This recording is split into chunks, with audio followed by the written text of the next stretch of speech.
Alright, I got all the film equipment set up for review. Where's Colin, by the way? Where is he?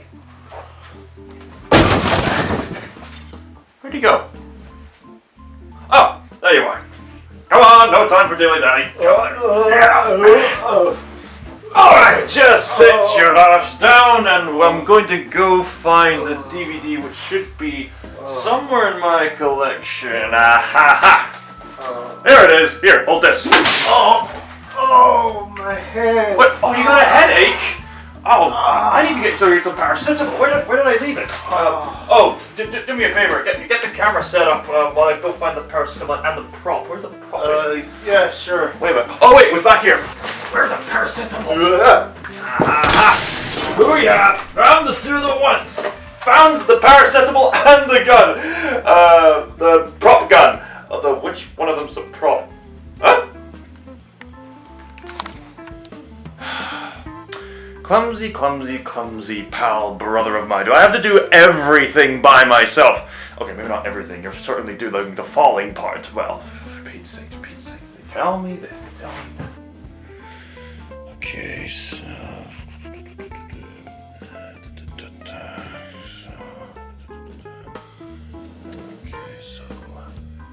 turn it on, Alright. Okay. Alright, so... Okay, good. Yeah, that's a recording now. Alright, we're live. We're good to go. Come along, you. Alright, sit down here. Right. Your paracetamol's there. Movie there. Ready for the review.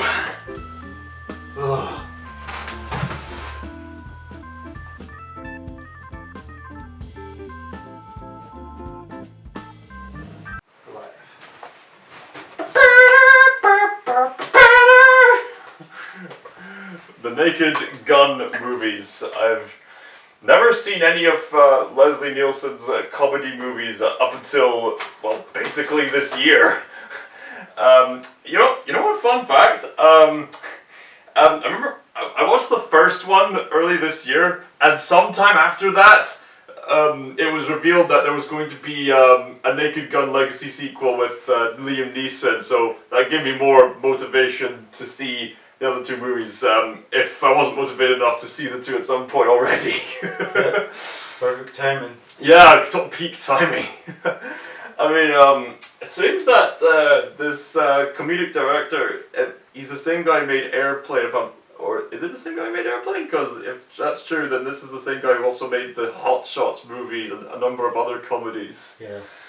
It's quite interesting, sort of the legacy of the Naked Gun series in that, because originally it actually started off as a TV series. Yeah, so I've heard that something, was it called the Police Squad?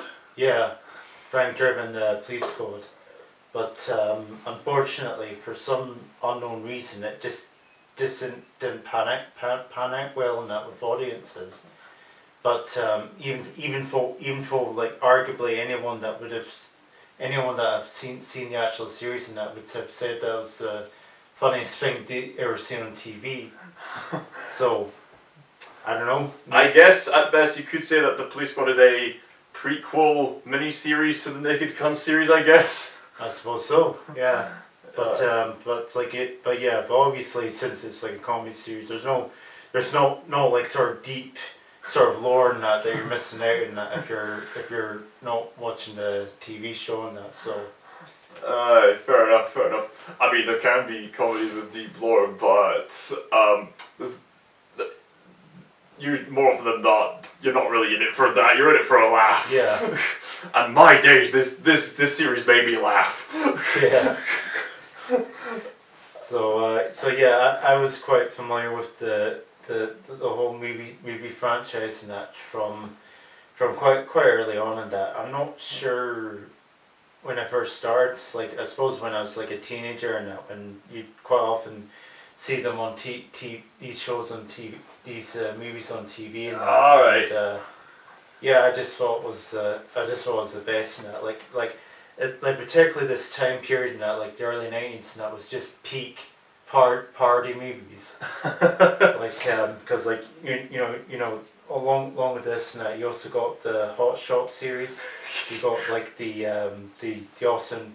Austin Powers series and that, yeah. and eventually much later on with the Scary Movie franchise. Right, yeah, I have seen the first Scary Movie, but Smudge showed me the first Scary Movie. What's up? What's up? I wouldn't say that's one of my favourite comedies, but there's some particular highlights in that one. The Hot Shot series, loved those comedy movies. Yeah. We'll talk about those some other time, believe that. I love the Monty Python movies, Life of Brian, Monty Python, The Holy Grail, and having now seen the Naked Gun series, I can honestly say this is up there with Monty Python. There's just so much hysterical comedy going on in your face, but also I love how there's so many hysterical gags in the backdrop most of the time. Yeah, like most of them ends up with Frank Drebin running over someone or crashing into someone. Yeah, no hijinks and that involving his car. Yeah. God, I feel so sorry for whoever needs to insure those cars. Oh man, more so than the people he crashes into. So like 8 times out of 10, whenever he parks somewhere, he's guaranteed to crash somewhere and he doesn't even notice. Yeah. So basically, the Naked Gun series shows the various misadventures of this professional yet very clumsy detective cop. Yeah. And Neil's is saying that he's fairly clumsy for majority of the film. Yeah, pretty much. I mean, he's got some historical disguises going on, and a lot of slapstick comedy, a lot of background gags, and a lot of things that just involving Lieutenant Frank Drebin just not quite reading the situation properly. Yeah. A good example of this is when he's meeting someone by a pork factory to negotiate something private, and then the bad guy reveals that he's trying to kill him off. To die! He starts doing it, but he's standing and then he's going, "What? I can't hear you when you're trying to shoot at me!" I love during the first film that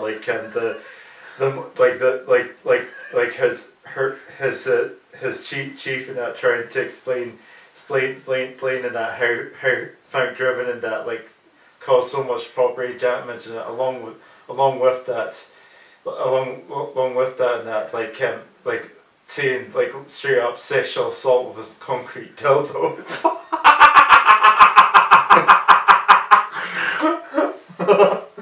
Man, oh man. It gets increasingly hysterical. Like, there's a moment where I just burst into hysterical laughter. It's making fun of not just cop movies, but also just a lot of Hollywood movies in general. There's there's like this entire sequence in the opening, which is basically a knockoff of an action scene in The Untouchables. Yeah. And another scene in number 2 where it's basically a knockoff of Ghosts, the romance clay scene. Yeah. Look, it's the Pope. Oh no, it's disgruntled postal workers. Before the president and the Pope, then the disgruntled postal workers. There's instead of one baby to get up the stairs, there's multiple babies and prams to watch over, and there's just so much going on, and then the sidekick ends up just juggling up, "That's my baby!"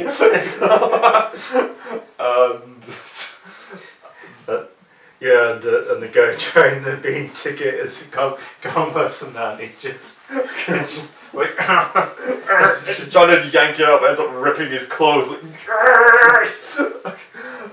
and then he wakes up. Oh, sorry. It'll all be fine. Accidentally gets the electricity on his wanting to go. Whoa! And it's because it's a remote bed that it flings them out the window. And usually after the opening sequence, we get the intro sequence of the theme song, and he's doing his cop duty driving on the streets. It's a sequence of he's got the siren on the vehicle, he's driving on the street, typical police duty. But because this is a comedy movie, not only do you get the hilarity of the fact that he's constantly crashing into anything and everything, but then it cuts to the most absurd places for him to drive. Like, it starts out in the street, then crashing into other people, going through the car wash, like, okay, going to that, in a house! Driving by through there. It gets increasingly stupid, like, the third movie, in the ice rink, with the hockey players. And Star Wars. Jurassic Park. Jurassic Park! Some of them you just won't see coming, like, some of the more absurd ones. In the second movie, somehow, he's driving through the birth canal! Another one, in the third one, he's somehow flying in the air over New York City. And then that leads to the gag where he's fighting the Death Star with that exact shot-for-shot scene of the X-Wings going into the Death Star trench. Absolutely hysterical stuff. There's just other gags like that. He's going down the water flute in the car. Other things like that in the car. So, yeah, just to give you a taste of the fact that this movie's not taking itself very seriously. And it's going to be all the more fun for it. There are plots about him trying to stop the villains, but that's not really the main focus most of the time. It's just how he goes about doing it. Yeah, so I think majority of this review now, it's not really going over plot synopsis and that. It's just mostly just going over our favourite gags. Yeah. Like particularly in the third film, that when he's sort of talking to like a prisoner and that, and he says, prison changes people, and then how's that? I used to be white.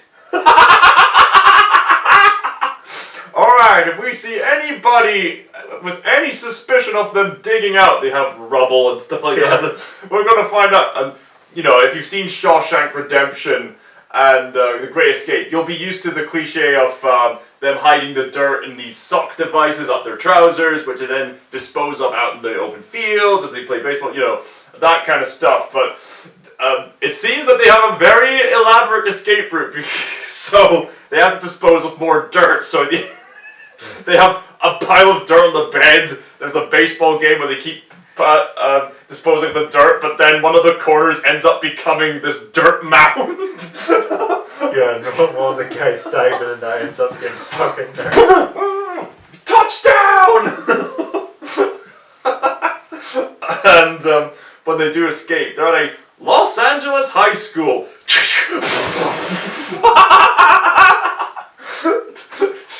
Yep, that's Los Angeles, alright. There's there was a food fight scene where various stuff happens. Like there's one guy gets carried away with the headbutt. The police takes that to its advantage and get him to headbutt a fire extinguisher. Yeah. One guy gets beat up so badly, you get these random news reporter microphones just come in camera. We all just get along. Just random gags like that, or Frank eating the evidence and just putting sauce on it. Yeah. Just all kinds of stuff like that.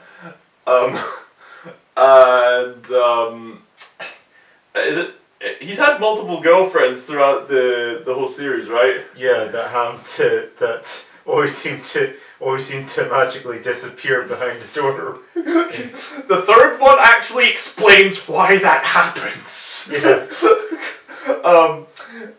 Typically we're used to like the one-off girls and like stuff like Bond movies, but at least in Austin Powers they explained it that the first one turned out to be a robot that then blew up and leading to him being single again. Yay, baby, yeah.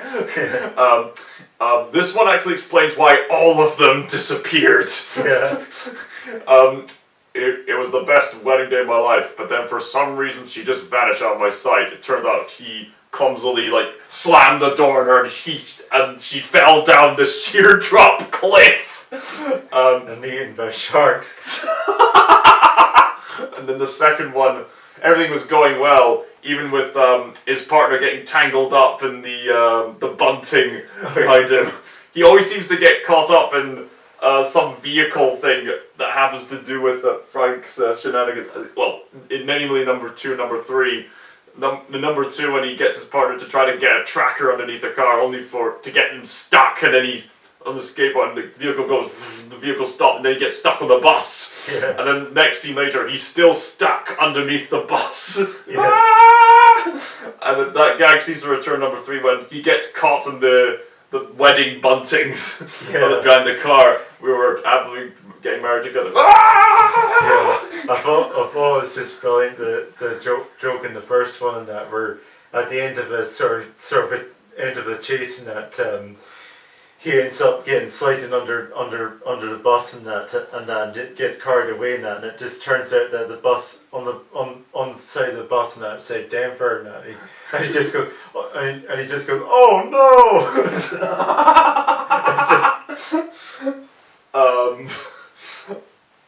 there's all kinds of gags where even the minor characters end up having lots of gags. There's several goof ups from the police team, when they completely surround a criminal with the most overwhelming weapons, even a tank, and yet for some reason something stupid gets them to drop their weapons. Yeah. Or stuff like that. Or in the third one, they have every reason to stop the bomb, but then the lottery happens. Oh, go back!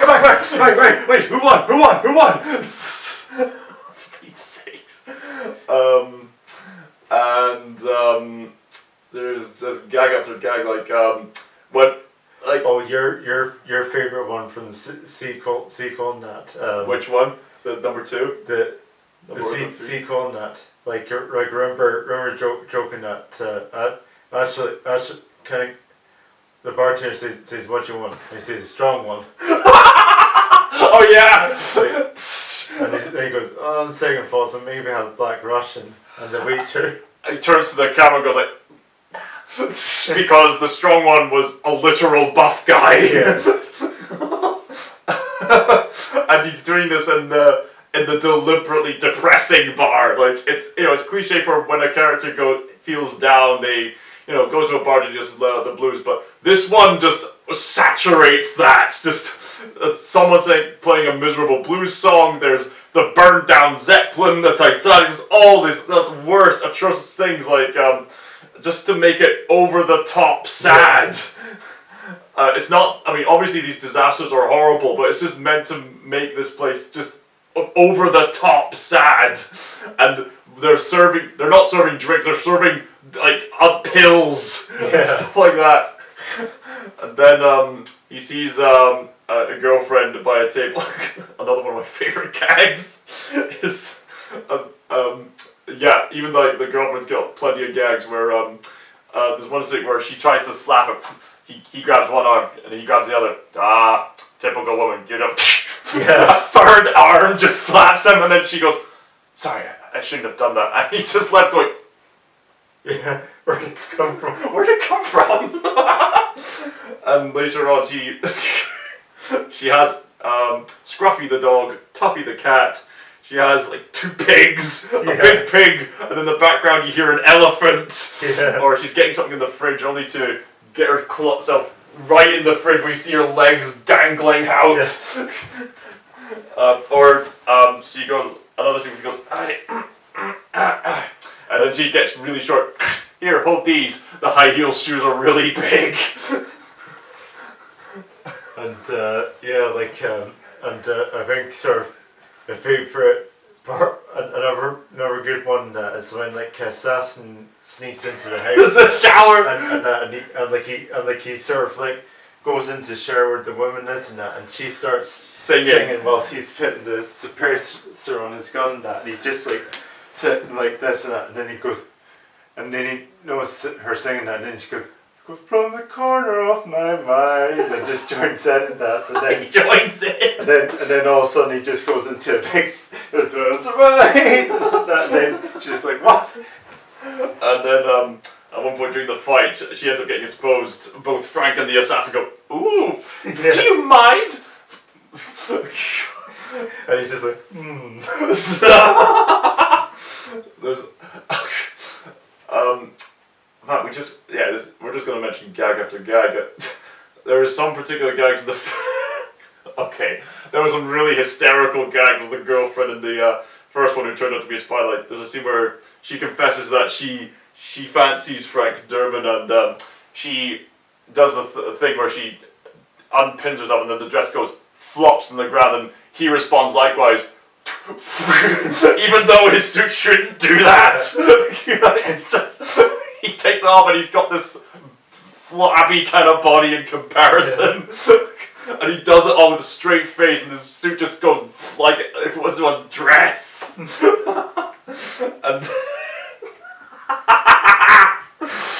they make love, but they have it protected sex. And it's just literally like a huge condom set.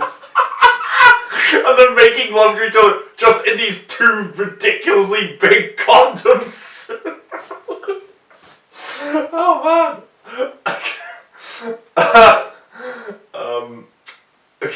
The third girlfriend had other guys like, have we packed everything? Oh yeah, we packed everything. Yeah. And then ends up going outside, but then in the background we see these robbers just steal all the stuff. Yeah. When a woman says no, they really mean yes. Yes, what do you mean you're saying no to me? And then the other friend goes, come on, snap out of it. Shakes her hair, but her hair gets different every single time. Other gags. Other guy. In the first film, there's I remember there was this one part where we got particularly hysterical, where he spies in on that his opponent in the first movie. He's spying through, and then he goes, bingo. Literal game of bingo. And then he accidentally sets the place on fire, which leads him to do an homage to like Charlie Chaplin or something with these very awkwardly designed statues. Yeah. He's constantly he's just constantly almost falling off, but also constantly grabbing onto things.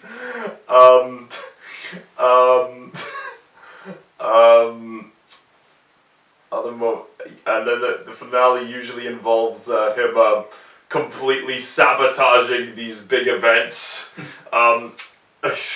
Not doing good service to the opera singer at the baseball game. Guy accidentally walks into a room that sees him filling up the clothes with the gown now, says, I'll leave you two alone.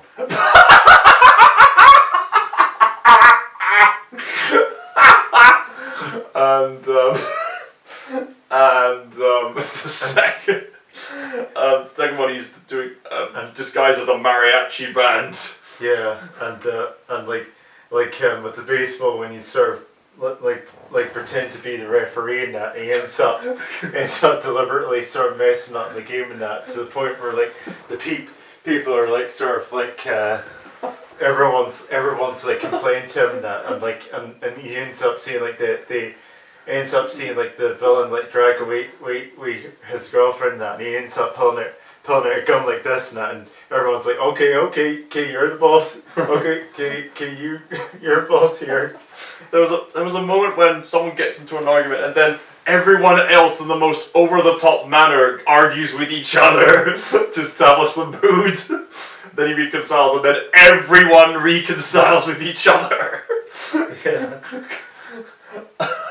Another sort of another one, like in the third film, that when like the villain sort of like when sort of Driven has the sort of the villain has the gun in that, and Driven has the bomb in that.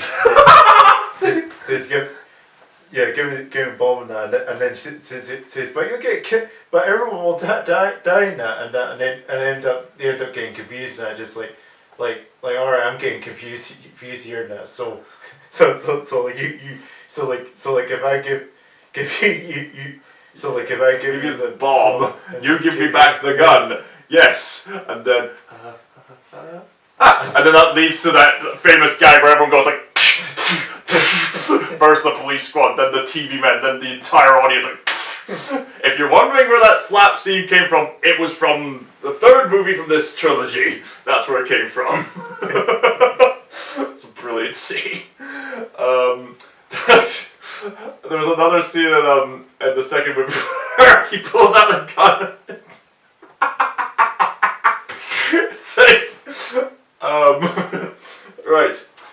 Where's the villain? Several people in the audience going, I'm taking your answer. No, not you. Oh, okay. All right. And then we were just like, no one questions why some other people have ulterior motives. It's just that bad guy. And when they're on the shirt and the riff and that, and they're literally like point blank at each other and that, or just like and the other guy's just literally right in front of it, like just like and like he ends up just tossing the gun at him and just knocks him out. Even with their gags, there's a sort of Chekhov's gun nature to some of the gags. Like earlier, he unleashes all the animals, and then we cut to another scene. We still see like a giraffe or something on the loose. Yeah, and then when the bad guy miraculously survives his fall. Survives a plunge in that, and he just bounces off that tarp thing and that, and then he's just like, and then the line comes along and just malts him.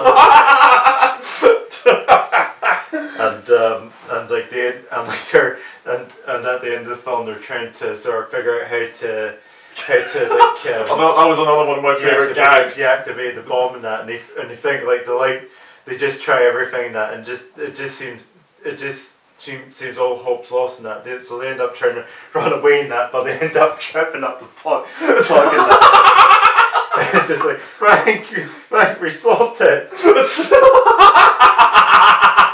unplug it. Oh, you gotta love it. There's several gags where he's trying to do something, but he ends up beating someone up, like the president's wife or something like that. Accidentally. So many gags. Even some of his sidekicks get several gags, like revealing that they actually found a fragment of Noah's Ark just out of the blue, as well as a dinosaur footprint just on the side, just rather casually. And then in the background of the third movie, you just see a dinosaur in the just shadowed.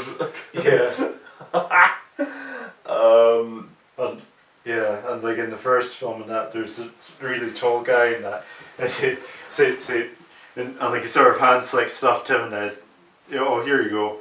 Oh thanks. Oh you got something in your mouth, in the corner of your mouth there, and it's no, the other side, and it's just like a huge chunk of banana falls down. There was another gag like that in the third movie where the femme fatale shows up. Yeah, it's a cliche really, of really tall legs. The legs. It's that cliche of looking up from the feet to the face, but in this case, the legs are really, really long.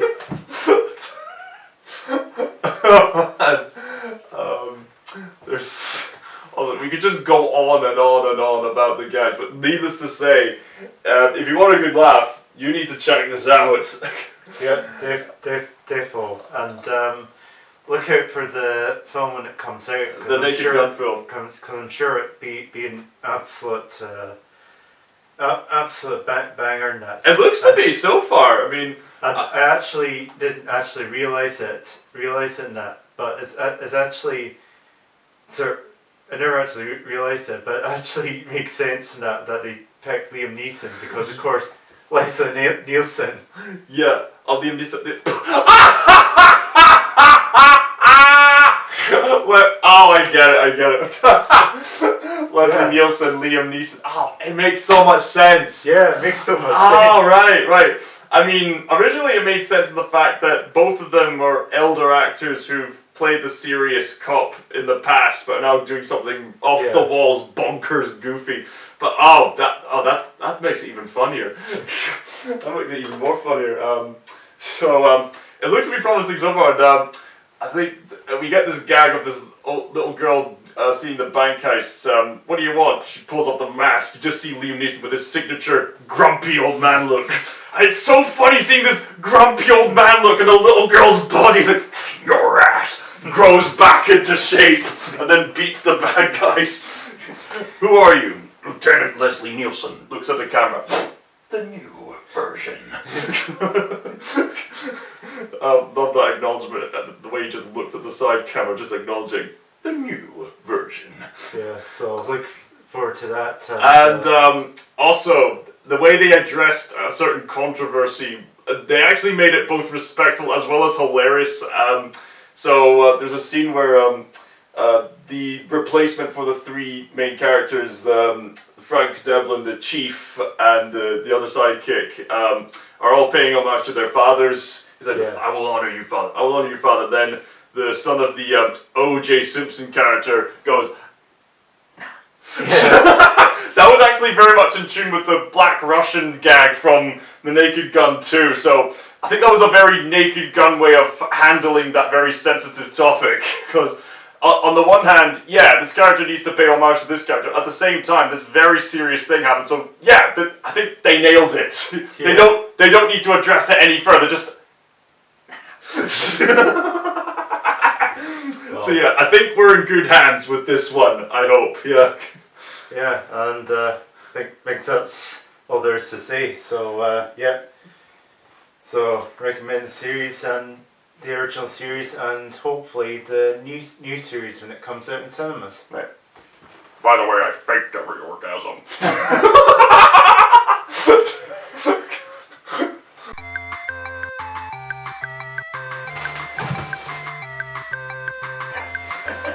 ha ha!